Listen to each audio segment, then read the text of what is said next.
Thank you for having me. I'm so glad to be here. Scratch that. Just get straight to it. Today, we're going to be talking about openings that connect. We'll be right back right after the intro.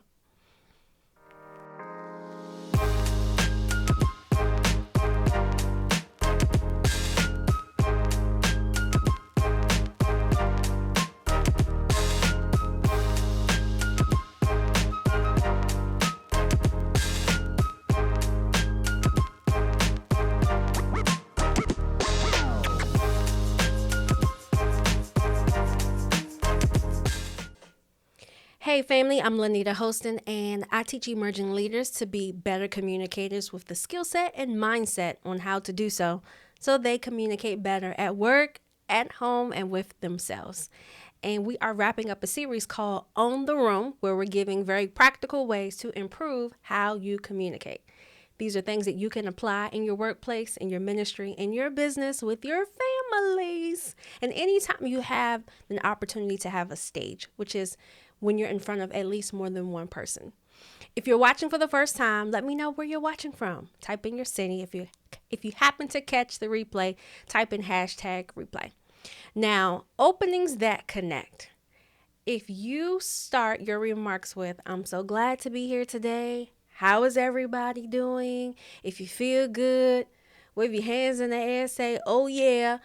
Those are some common ways that I've seen people start their remarks. I've also seen them say, I'm a little bit nervous, so bear with me.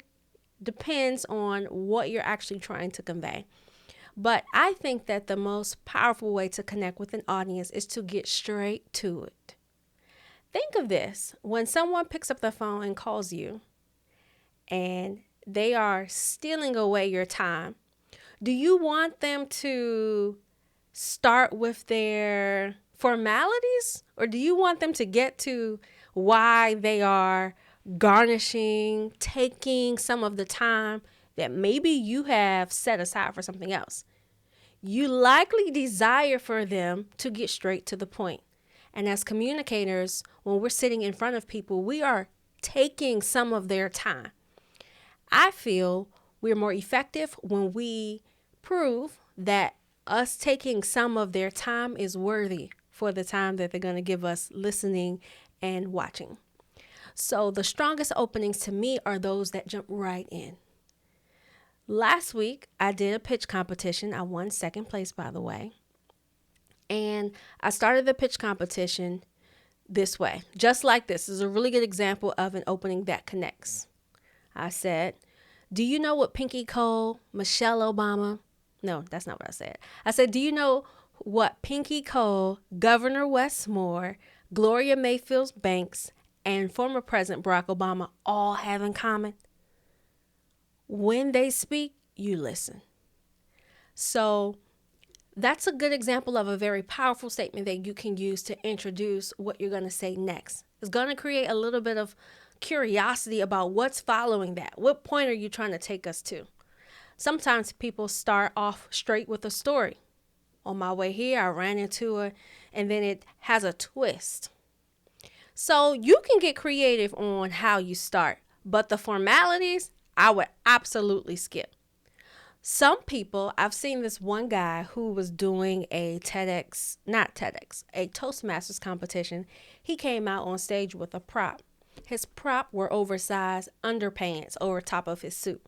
And he stood there and he was in silence for maybe 2 minutes or so.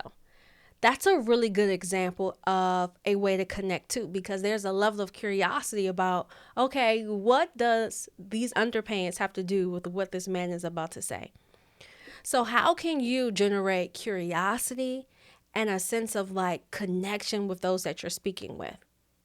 Another easy way you can do is bring treats. Sugar does it. Donuts do it. That's one way to buy attention, to give a buy-in. Music does it. But your way of connecting should be authentic to your communication style. If you're high energy, your connection point should be high energy.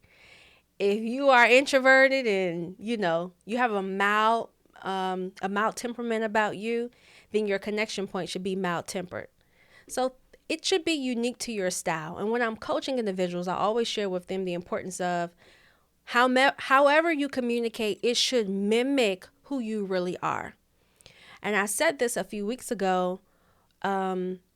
What we practice, we perfect. So if our practice is putting on or a sense of performance, but it's not who we really are, we're not perfecting. We always have to go back and re-practice an image. But if we are over time practicing who we are naturally, and we're displaying that often, then what we're fine tuning is who we authentically are. And you get to a level of proficiency when you have continuity of your learning and development. That's why I think it's so important to just be who you are and create a communication profile that mirrors who you are. If you've ever wanted to work on your communication style or your communication skills, you can join my free community at growmyspeakingskills.com. It'll take you into the community. It's absolutely free. When you join, you have access to about $1,700 worth of value of content, free at your leisure. You also have the opportunity to schedule a one-on-one should you wish to get some additional support. And also in the community, on every Wednesday starting in December, we have a practice seat. So if you have an upcoming presentation or you have an upcoming event and you want to rehearse that or get some feedback, it's free. You could jump in the practice seat. The other thing I want to add is, let's say you don't want to join the free community, but you want me to come in and train your leaders. I'd love to do that. If you have an initiative in your office that you like to partner on, a leadership development initiative, we love to do that too. Some of our clients are organizational leaders who have a talent pipeline that they're looking to cultivate, and Vocal Value would love to be a part of that.